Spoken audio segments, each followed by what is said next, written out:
Okay, we are into the final two episodes of my 100 favorite albums of all time. I guess you could say these are the best of the best as far as I'm concerned. I appreciate everybody who's been watching so far, following this series to its conclusion. This episode is going to cover numbers 20 through 11. So let's start off with number 20. The Doors, L.A. Woman, absolutely great album. I mean, you got two iconic Doors tracks on here with Riders on the Storm and the title track, L.A. Woman, but you also have Lover Madly. You've got The Changeling, which is a great kind of, it's almost boogie rock a little bit, but I love that driving rhythm. I love La America is great. Some great blues songs on here. The hardest blues the Doors ever attempted with Been Down So Long and Crawling King Snake. But this is just a solid album. A great way for Jim Morrison to end his career. Kind of a fitting tribute to Jim Morrison. It shows all the sides of the Doors' personality. And I never get tired of listening to this album. And it's one of the Doors albums that I'm always pulling off the shelf to listen to. So just an iconic record. Love everything about it. That's my number 20.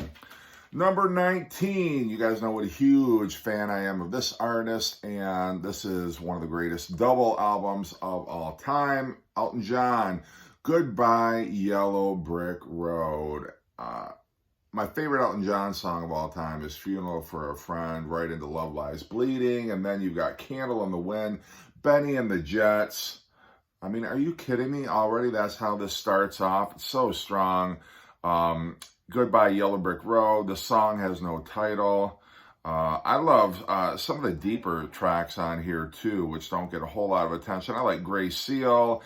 I like I've seen that movie too. Ballad of Danny Bailey is phenomenal. Saturday Night's All Right for Fighting was a classic rock staple growing up. And even Harmony, it's a short song, but what a great way to bring the album to a close. Yeah, I think Elton John, I mean, I don't know what else I can say about Elton John, but certainly I think this was his masterpiece.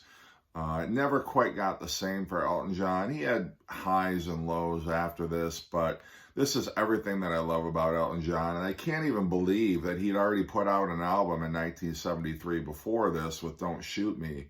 But then to come out with this, I mean, it just boggles the mind. And this album stands up today. It still sounds relevant, fresh. You want to get somebody else into Elton John, play him this album, and they'll be a fan for life. Okay, now going from a double album to my number 18 pick, which is going to be a triple album. What? Yeah. George Harrison, All Things Must Pass. You know I love this album. My favorite Beatles solo album.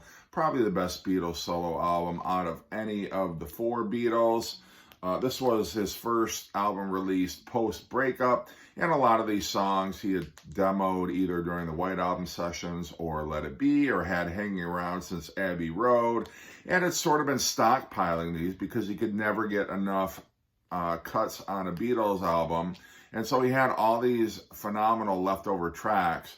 But you've got members, he recruited members of Badfinger, you got, I think it was members of Delaney and Bonnie that play on here. Phil Spector produced it. Ringo Starr's on the drums. Jim Keltner, I think, also plays drums on here. So many great guest artists who played behind the scenes. But this is some of George's strongest songwriting. And it's songs that he had in the pipeline and had been working on. And so he was able to craft these into many masterpieces. He did even collaborations with Bob Dylan, like I'd Have You Anytime, If Not For You. But you've got My Sweet Lord, What Is Life, Beware of Darkness, almost made it onto a Beatles album. He'd been pushing the Beatles to record that one, but they never did. But from top to bottom, Ballad of Sir Frankie Crisp, love that one. But from top to bottom, I mean, this is a 3-record set, but the third one is really an Apple jam. It's just a bunch of loose jams that George did in the studio. But even with the first 2 records, This stands today as one of George's greatest achievements, Beatles or non-Beatles, and it is so worth checking out. If you love the White Album, if you're a fan of George Harrison and you don't have this, you need to run out and buy it immediately. It is just awesome. It's always been one of my top 20 records and is never going to be otherwise. 17. Now, I feel badly. I haven't had any jazz in my collection up to this point. And I do love jazz, but I love these other styles of music, rock and roll, pop, new wave, just slightly a bit more. At least all the albums that I've shown so far have just been favorites above some of the jazz stuff that I have in my collection. But this has been the exception.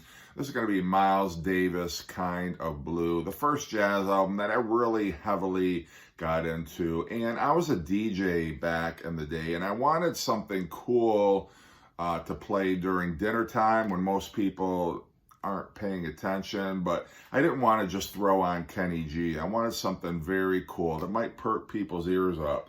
And I started checking into some classic jazz after I watched the Ken Burns jazz documentary, and picked this up on CD at the time. And I didn't think I was going to get this heavily into sort of the classic jazz, considering this album was released, I think, in 1958, something that went that far back. I never thought I would connect with as deeply as I did with these songs, but this is just an amazing album. Obviously, So What, Freddie Freeloader, love that one. All blues, I love that rhythm. That kind of shuffling rhythm on there. Flamenco Sketches is amazing, but you know, there's a reason why when people say, you want to get into jazz, pick up this album. Usually people will say, pick this album up first, or maybe a John Coltrane album, and no better place to start for me than Kind of Blue. All right, let's see, 17, is it? No, I'm sorry, 16, number 16. The Smiths, The Queen is Dead. Smiths had a very short-lived career. I think they were only around like 4 years, but they managed to put out 4 proper studio albums, a couple of interesting compilations, but this has always been their masterpiece, and this is always the album that I pull out when I'm in kind of that mood for a little Morrissey, a little mope rock. You got Queen is Dead on here. I Know It's Over. Never Had No One Ever. I mean, just from these titles, it's like, wow, you know, somebody is definitely wallowing in self-pity. But the Smiths pull it across so beautifully. Big Mouth Strikes Again. The Boy with the Thorn in His Side. Side 2 is what makes this album for me. There's a Light That Never Goes Out. Is one of my favorite Smiths tracks. And then the short little coda, Some Girls Are Bigger Than Others, which is absolutely ridiculous, but it all works. Beautiful guitar playing by Johnny Marr, like I said before, in my Meat is Murder ranking. Love this record, and one of the greatest alternative albums of the 80s. Number 15. Now, you knew this album was going to make an appearance at some point. I kind of struggled where to put it, but I feel like this is where it belongs. Tears for Fears, Songs from the Big Chair, since we're talking about the 80s. And what a leap from their first album, The Hurting, which was released 3 years before this album. I mean, their material for their lyrics shows some growth. Definitely, this sounds like a different band than The Hurting with the instrumentation.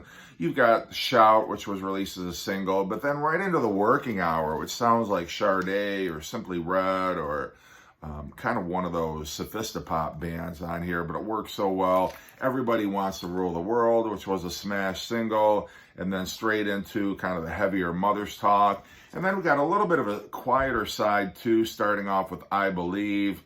Head Over Heels, one of my favorite songs of the 1980s, definitely top 5. Love that one. And then into Listen, which sounds like a live track. I don't know if it is or not, but just so atmospheric, so gorgeous. got this album when it came out, and it has never left my turntable for very long. I'm always going back to this album. They put out an album which I feel almost stands shoulder to shoulder this year with The Tipping Point, but songs from the Big Chair, I mean, what can you say? I wish their career had produced a little more in the way of material. I think they've only got like 6 studio albums, and they've been around since the early 80s. But nonetheless, Tears for Fears are one of my favorite bands. All right, now we are down to 14. Going back to some Rolling Stones for Sticky Fingers, the classic. Number 3 in the Jimmy Miller era following Let It Bleed. And they're first for a new label. They were no longer on the Decca Records label. They'd kind of moved on from that. But you got the classic Andy Warhol cover here with a nice little zipper there. And, I mean, Brown Sugar, Can't You Hear Me Knocking, which is probably my favorite Rolling Stones song of all time. And, I mean, you got Bitch on here, which is a heavy rocker, Wild Horses, Sister Morphine, Dead Flowers. It's an embarrassment of riches on this record. I mean, it's insane the amount of killer songs, hard rocking songs that the Rolling Stones were able to come up with. It's almost like, Andrew Loog Oldham relinquished the producer's chair, and all of a sudden the Rolling Stones had this epiphany or just this amazing inspiration for all these hard-rocking songs. Keith Richards was coming up with killer riffs. You had Mick Taylor on the guitar, so finally they could rock harder than they ever had before. But this is an amazing record. Could be my number 1 on any given day. As a matter of fact, in a couple... I don't know, in about a week, actually, Sam St. John and Rich Strickler and I are going to be ranking the songs on this absolutely perfect album, so be sure to check that one out. 13, Lucky 13. I'm a little surprised I didn't rank this one higher, but again, when I'm evaluating all the songs in my top 20, this is where I had to put it. Sgt. Pepper's Lonely Hearts Club Band, the Beatles. Yeah, this has been on many number 1 albums of all time lists, but for me, it's going to fall down to number 13. But what can you say? The Beatles have insisted it's not a concept album, but I think thematically they were going for kind of some reminiscing nostalgia about their childhood. You had the psychedelic influences that were finding their way not only into the music, but also in the cover art that was designed by Peter Blake. Finally, the Beatles were able to kind of put together a concept album. And I know they said it's not a concept album, but you've got the Sgt. Pepper's Lonely Hearts Club Band, the title track, and then you got the reprise at the end, which kind of ties things all together. When I'm 64, Lucy in the Sky with Diamonds, some of John Lennon's strongest songs are on here. Lucy in the Sky with Diamonds and A Day in the Life. It's just an epic game changer of an album back then. I wish almost I had been around just to appreciate how incredible an album this was. And I think one of the things that freed the Beatles was Paul McCartney told them, we're not going to be the Beatles on this album. We're going to adopt a different persona, which is going to free us from some of the Beatle tropes that we've done on previous albums. And so I think they were able to expand not only their songwriting, but also their sound, the way they played their instruments. And this is just a phenomenal Beatles album.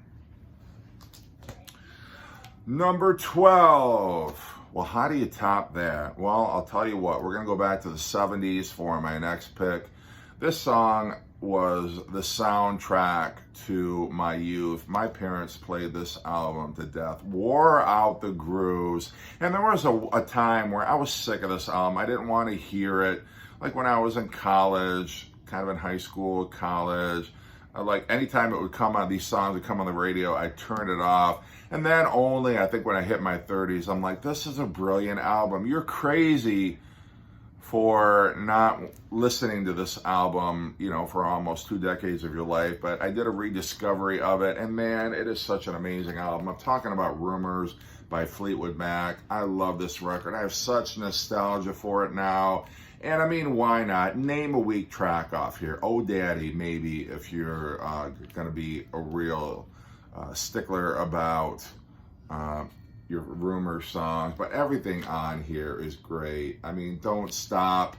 Are you kidding me? You got some amazing, just epic Fleetwood Mac songs in here, like The Chain.